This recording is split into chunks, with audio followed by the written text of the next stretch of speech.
got me feeling crazy, shot my heart boom boom.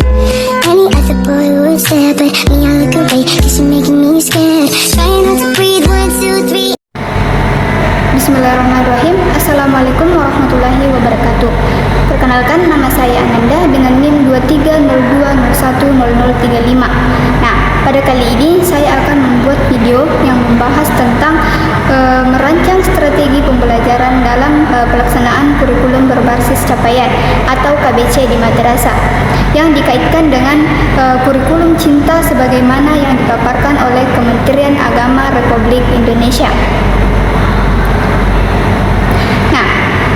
KBC ini menekankan capaian kompetensi peserta didik, sementara kurikulum cinta ini menegaskan orientasi pendidikan yang humanis, toleran, nasionalis, dan berlandaskan kasih sayang. Ketika keduanya dipadukan, madrasah tidak hanya mencetak peserta didik yang cakap secara akademik, tetapi juga berkarakter dan berakhlak mulia. Baiklah, langsung saja kita masuk pada pembahasan pertama, yaitu KBC dan kurikulum cinta dalam konteks madrasah. Nah, kurikulum berbasis capaian atau KBC ini itu berfokus pada hasil belajar nyata yang harus dicapai peserta didik, mencakup aspek pengetahuan, keterampilan, dan sikap. Nah, sementara itu kurikulum cinta hadir sebagai insersi, bukan pengganti kurikulum yang berlaku. Kurikulum ini berfungsi sebagai ide dan nilai penguat yang diintegrasikan ke dalam materi, strategi, dan evaluasi pembelajaran. Di madrasah, perpaduan KBC dan kurikulum cinta itu berarti capaian pembelajaran tidak hanya diukur dari kemampuan kognitif, tetapi juga tumbuhnya sikap empati, toleransi, kasih sayang, tanggung jawab sosial, serta nasionalisme religius. Nah, adapun pembahasan yang kedua yaitu prinsip merancang strategi pembelajaran KBC berbasis cinta. Dalam merancang strategi pembelajaran KBC di madrasah yang selaras dengan kurikulum cinta, terdapat beberapa prinsip utama. Yang pertama itu adalah berorientasi pada capaian pembelajaran dan nilai. Guru merancang pembelajaran dimulai dari capaian kompetensi sekaligus menanamkan nilai-nilai cinta, toleransi, dan kemanusiaan. Adapun yang kedua yaitu berpusat pada peserta didik. Nah, peserta didik ini diposisikan sebagai subjek aktif yang belajar melalui pengalaman, refleksi, dan interaksi sosial.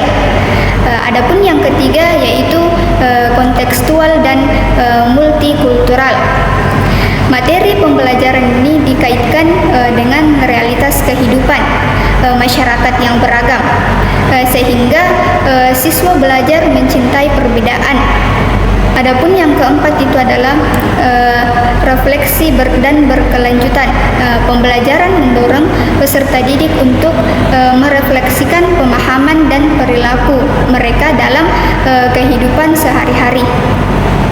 Adapun pembahasan yang ketiga itu adalah strategi pembelajaran yang selaras dengan KBC dan kurikulum cinta. Nah, beberapa strategi pembelajaran yang dapat diterapkan itu antara lain, yang pertama itu adalah reflective learning.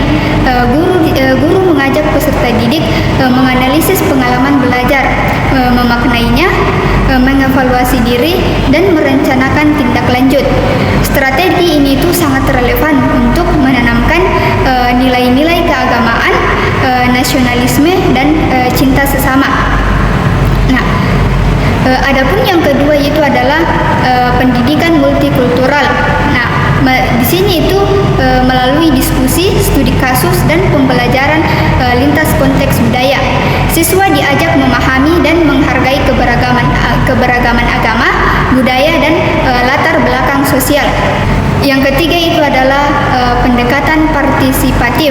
Nah, di sini itu peserta didik dilibatkan secara aktif dalam diskusi, kerja kelompok, dan proyek sosial bersama. Nah, yang keempat itu adalah strategi pembelajaran berbasis proyek. Nah, strategi pembelajaran berbasis proyek dan karakter proyek pembelajaran itu dirancang untuk mendorong kepedulian sosial, kegiatan kemanusiaan, dan praktek nilai cinta dalam kehidupan nyata. Nah, adapun pembahasan terakhir pada video kali ini yaitu evaluasi pembelajaran dalam KBC berbasis cinta. Evaluasi dalam KBC tidak hanya menilai hasil akhir, tetapi menilai proses dan sikap. Bentuk evaluasi itu dapat berupa yang pertama itu adalah asesmen formatif dan sumatif. Yang kedua itu observasi sikap dan perilaku.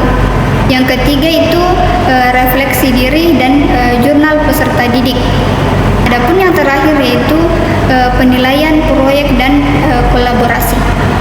Jadi indikator keberhasilan ini itu tidak hanya berupa nilai akademik, tetapi juga meningkatkan empati, toleransi, keterampilan sosial dan karakter peserta didik. Jadi merancang strategi pembelajaran KBC di madrasah itu harus selaras dengan semangat kurikulum cinta. Dengan strategi yang tepat, madrasah akan menjadi ruang belajar yang aman, inklusif, dan penuh kasih sayang, sekaligus mampu melahirkan generasi yang cerdas, beriman, dan berakhlak mulia. Mungkin itu saja yang bisa saya sampaikan pada kesempatan kali ini. Kurang dan lebihnya mohon dimaafkan. Wassalamualaikum warahmatullahi